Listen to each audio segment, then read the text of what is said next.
Hello guys, कैसे हो आप सब। आज हम करने वाले हैं रिटेल मैनेजमेंट का chapter cash and carry business. First of all है introduction. Cash and carry business एक स्पेशल काइंड का बिजनेस होता है जिसमें जो कस्टमर्स होते हैं वो बिजनेसमैन्स और स्मॉल रिटेलर्स होते हैं। कैश एंड कैरी को हम शॉर्ट में सीसी भी बोल सकते हैं और ये बिजनेस टू बिजनेस भी इसको बोल सकते हैं। इसमें क्या होता है, एक बड़ा रिटेलर जो है वो स्मॉल रिटेलर्स को अपनी जो क्वांटिटीज़ है वो सेल करता है। अगर हम इंडिया में देखें तो 100% जो एफडीआई होती है वो कैश में परमिटेड की जाती है और होलसेल में की जाती है। इसमें इसके नाम से हमें ये क्या क्लियर होता है कि जो पेमेंट होती है वो ऑन द स्पॉट होती है और वो कैश में होती है। अब नेक्स्ट है नेचर और characteristics of cash and carry business. First of all ये जो कैश एंड कैरी बिजनेस है ये बाटले लाया था और 1958 में ये इन्वेंट हुआ था यूके में। अगर आज की बात करें तो इंडिया में जैसे मेट्रो हो गया, वॉलमार्ट, ट्रेंड, ये कुछ इसके एग्जाम्पल्स हैं। फर्स्ट फीचर्स है B2B concept. Cash to carry business जो है वो बिजनेस टू बिजनेस कंसेप्ट है बिकॉज इसमें कस्टमर्स जो हैं वो कंज्यूमर्स नहीं होते बल्कि कुछ स्मॉल रिटेलर्स होते हैं। One stop solution for customers. इसमें जो प्रोडक्ट्स होते हैं कस्टमर्स को रिटेलर्स को एक ही जगह पे मिल जाता है। सारी वेराइटीज़ जो होती है वो वन रूफ के अंडर अवेलेबल हो जाती है, तो इसलिए कस्टमर्स के लिए क्या है, वन स्टॉप सॉल्यूशन। यहाँ पर कस्टमर्स का मीनिंग जो है वो स्मॉल रिटेलर्स से लिया गया है। थर्ड है कैश ट्रांजैक्शन। अब इसके नाम से ही क्लियर हो रहा है कि जो इसमें भी सारी जो ट्रांजैक्शंस और पेमेंट होगी वो कैश में होगी, क्रेडिट में नहीं होगी। परचेज ऑफ फिक्स क्वांटिटी और फिक्स अमाउंट। अब इस बिज़नेस में क्या करते हैं, जो बिग रिटेलर्स होते हैं कुछ अमाउंट फिक्स कर देते हैं कि स्मॉल रिटेलर्स को इतना तो परचेज करना ही पड़ेगा।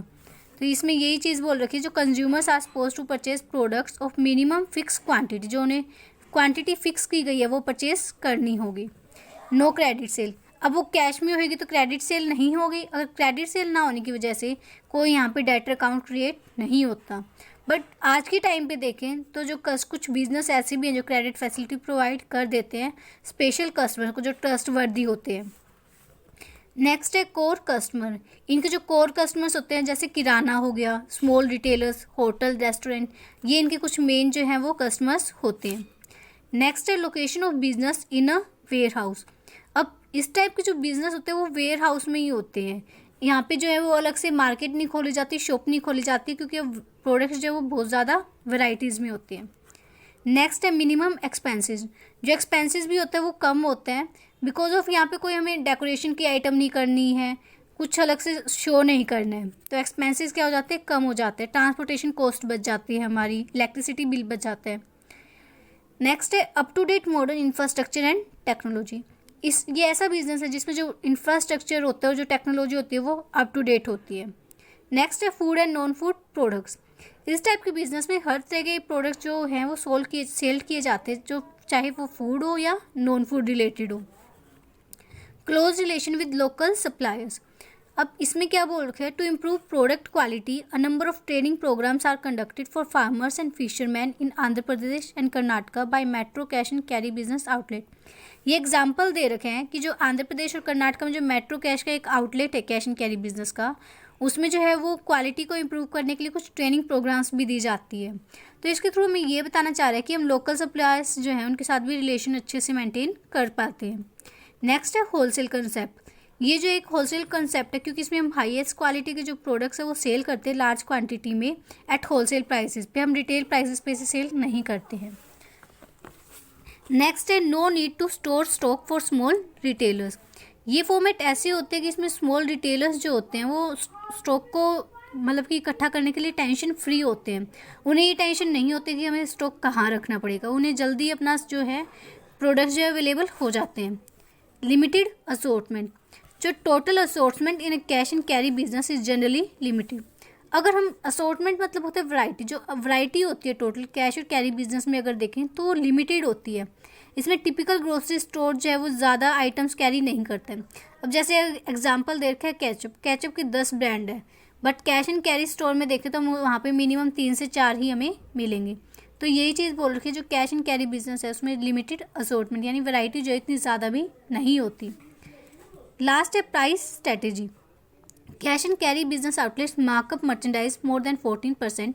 इसमें मार्कअप मर्चेंडाइज का मतलब ये है कि जो प्रॉफिट ऐड करते हैं वो नॉर्मली 14% ही करते हैं। ये रफली ये नोट एग्जैक्ट दे रखा है इन्होंने। अगर रिटेल मार्केट की अगर हम कंपैरिजन करते हैं तो वहाँ पे 25 to 50% जो है प्रॉफिट मार्जिन होता है, बट यहाँ पर जो है वो 14% के अप्रोच जो है वो मार्कअप जो प्रॉफिट ऐड किया जाता है। अब नेक्स्ट है difference between cash carry format and other modern retail formats. तो फर्स्ट है nature of format. Cash and carry business outlets are strictly not retail format. ये रिटेल फॉर्मेट की तरह नहीं होती। इनका जो कंसेप्ट है वो क्या है, होलसेल कंसेप्ट है। बट अगर हम मॉडर्न फॉर्मेट की बात करें तो ये रिटेल फॉर्मेट की तरह होते हैं। नेचर ऑफ ट्रांजैक्शन, नाम से ही हो रहा है कि यहाँ पे जो गुड्स है वो किसके लिए सोल्व किए जाते हैं, रीसेल पर्पज़ के लिए। हमें दोबारा से, क्योंकि स्मॉल रिटेलर्स यहाँ पे कंज्यूमर होते हैं और रिटेलर्स जो होते हैं वो फिर फाइनल कंज्यूमर को सेल करते हैं, बट यहाँ पर जो गुड्स सोल्व किए जाते हैं वो कंजप्शन पर्पज़ के लिए किए जाते हैं और ये जो है कंज्यूमर को ही अल्टीमेट सोल्व किए जाते हैं। इसके कस्टमर कौन होते हैं, स्मॉल रिटेलर्स हो गया, जैसे सर्विस प्रोवाइडर्स, किरानाज, होटल, रेस्टोरेंट, ये जो इसके मेन कस्टमर होते हैं। और यहाँ पे जो कस्टमर होता है वो कंज्यूमर ही होता है जो प्रोडक्ट्स को कंज्यूम करता है। नेक्स्ट है quantity of cell.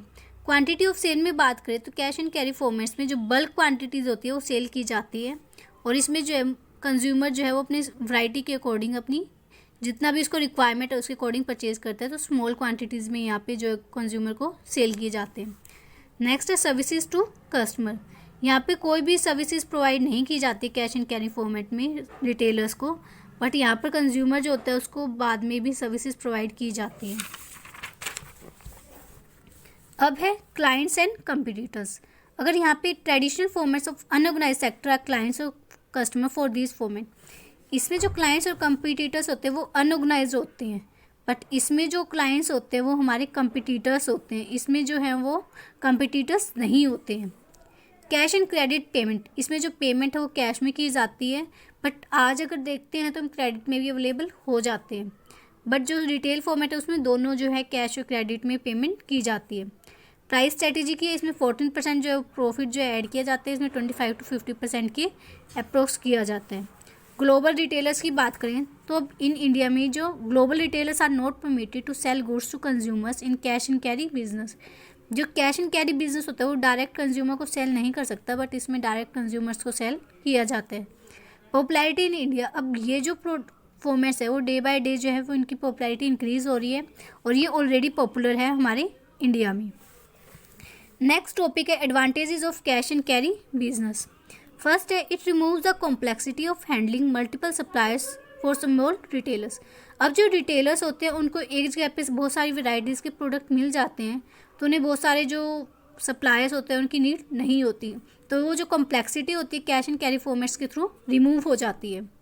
Wide and relevant assortment are provided under one roof. एक छत के नीचे हमें वैरायटी ऑफ प्रोडक्ट्स जो है वो अवेलेबल हो जाते हैं। In this business good are sold at lower prices. जो गुड्स होते हैं वो लोअर प्राइसेस पे सोल्ड किए जाते हैं, यानी होलसेल प्राइसेस पे सेल किए जाते हैं। It supplements the existing distribution channel of suppliers. ये जो है एग्जिस्टिंग चैनल ऑफ सप्लायर्स को भी सप्लीमेंट करते हैं यानी हेल्प करता है। It provide consistent availability of products. ये जो फॉर्मेट्स होते हैं हमें जो गुड्स है वो टाइमली जो है अवेलेबल करा देते हैं, तो इसलिए हमें स्टॉक की भी टेंशन नहीं होती। It help small businesses to grow. ये स्मॉल बिजनेस को हेल्प करता है ग्रो करने में। और it help supply to increase their reach to new segments. और सप्लायर्स को भी ये हेल्प करता है कि वो अपना जो एरिया है बिजनेस का वो इंक्रीज करे और नए नए सेगमेंट्स में वो आगे जाए। The format makes the small retailer free from the tension of storing stock. ये वही पॉइंट आ गया कि जो टेंशन नहीं रहती उसे स्टॉक को स्टोर करने की। Thank you guys, have a nice day.